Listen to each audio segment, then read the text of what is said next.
È un'esperienza sperimentale, è la prima volta che si prova in Liguria questo tipo di intervento. Di solito ci sono interventi comunitari molto più lunghi. Noi vogliamo provare a fare un periodo di cura intensiva e da proporre a chi ha necessità di un periodo di sosta per riprendere in mano il proprio problema. Un soggiorno di 8 giorni nel campus di Belpiano per affrontare il problema della dipendenza dal gioco e in gruppo lavorare su consapevolezza e volontà di uscirne.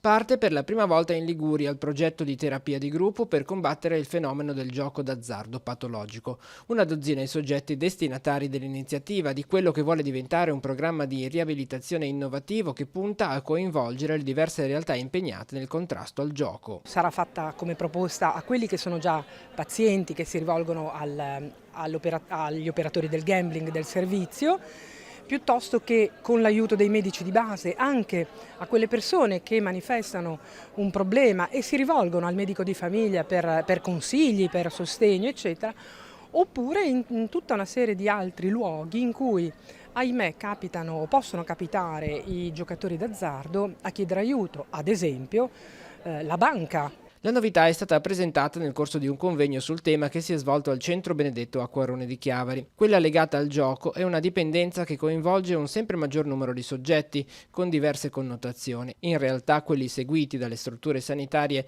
sono solo la punta dell'iceberg di un fenomeno molto radicato e purtroppo in aumento. Non solo, grazie alla diffusione del gioco online attraverso computer e telefonini, il fenomeno si sta allargando alle giovani generazioni, i cosiddetti nativi digitali, che spesso sono lasciati da soli ad affrontare una problematica sconosciuta e sottovalutata. Come ci se ne accorge che qualcosa non sta funzionando? Ma quando un ragazzo comincia a stare ore, no, su, dico io, un tablet durante la giornata invece di uscire, frequentare gli amici, il tempo lo passa a giocare a videogiochi o scommesse su questi dispositivi, comincia a essere preoccupante. Questi sono i primi segnali d'allarme.